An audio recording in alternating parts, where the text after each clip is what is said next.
Well, welcome to Home Wizards, where we love to improve your home and improve your life. I'm Cindy Dole. Hey, I'm Eric Stromer. And now that we are in 2014, everyone's thinking of ways to improve our lives, improve the places you call home and You the mean space. New Year's resolutions? New Year's resolutions. And why not apply that to nature and whatever you have in terms of growing things? Maybe you have a yard, maybe you have a balcony.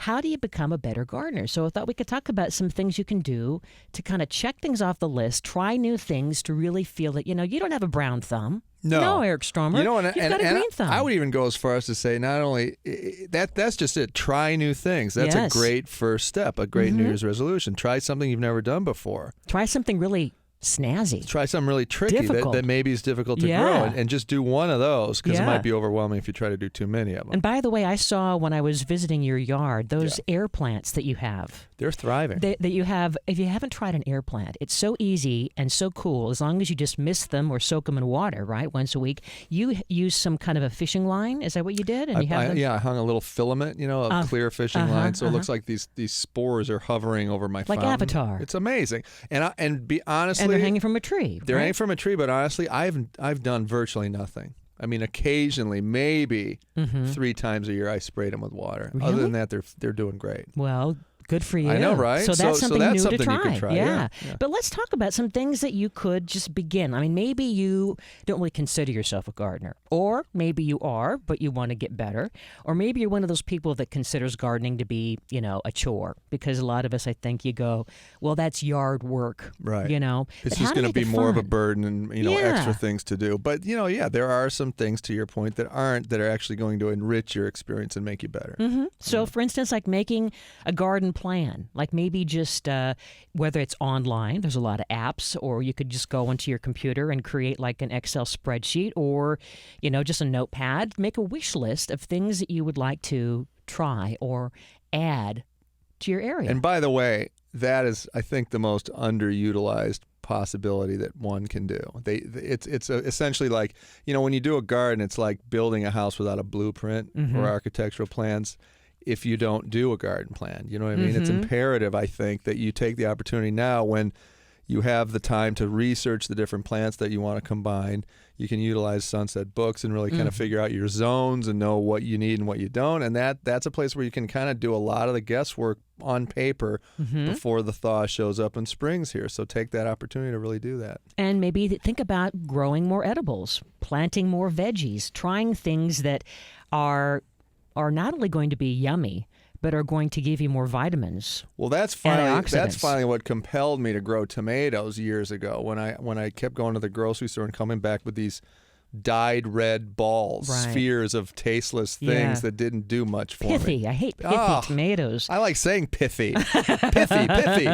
Or like they're pink, they're pink on the I inside. know. I want really rich, red, juicy, abundanza. Yeah. I want to say abundanza every time I eat one and of them. it's a superfood, right? It Kale and all these great Yes. foods. I mean, think about growing things that are going to improve your health, right? That's right. Farm to table, man. That's it. And why not also consider this to be something that is going to, maybe not only surround yourselves with edibles, but cut flowers and greenery, things that you can take not only from the garden to your table, but from the garden to your bedroom. You're going to have some roses. What if this spring you just vow to say, I'm going to grow some beautiful smelling flower that I can have cut on a bedstand next to my wife's bedside table. Great. Every week I'll put a new flower in. That's a simple thing to do, easy to accomplish. It'll kind of lead you in a certain direction of things that have fragrance. It's just that kind of a thing. Like it's jasmine. Reverse engineering.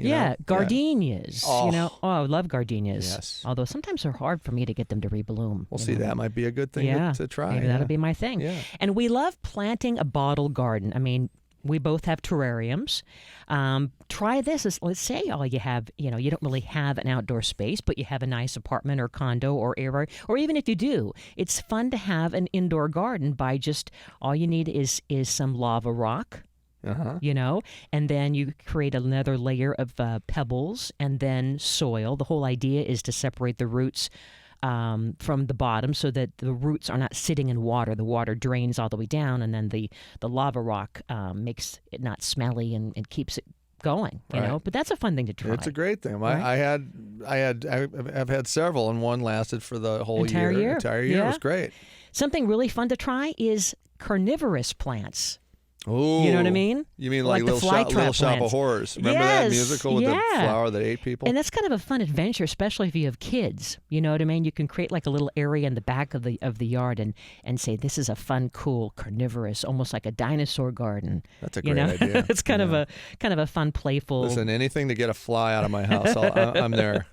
How about developing your own seed strain? I mean, this you have to be patient, but you could basically gather seed from your favorite annual or biannual species and then allow them to self-sow. This is something that, might be for, again, if you're a little more patient, but it's kind of a cool thing to try.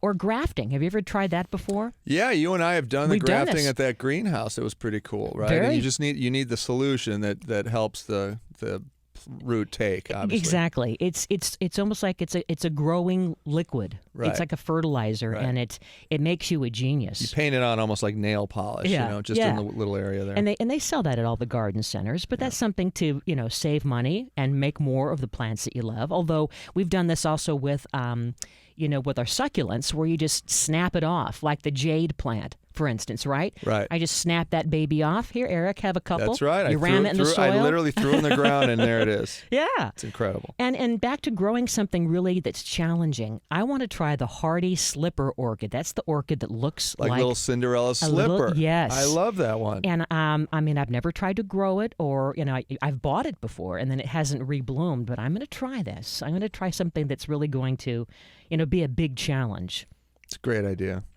Then some other things you can try just to kind of give yourself, a goal for 2014 is to think about, decorative planters and candle holders, dressing up your yard, in certain ways it isn't just about things that are growing, but almost like little accents. You could take the whole winter in your garage to spray paint different cans or flower pots or whatever you Cute. want, so that springtime comes, Yes. you've got them all ready to go, and you place them, you're done. And another great idea is to grow more roses. And when we come back, we're going to talk about some of the must-try roses and Ooh, things new ones, in new colors. 2014. How Yes. about this one that's almost like yellow-green? Gorgeous. We saw it in the Rose Parade. Yeah. Eric Stromer, Cindy Dole. You're listening to Home Wizards, where we love to improve your home and improve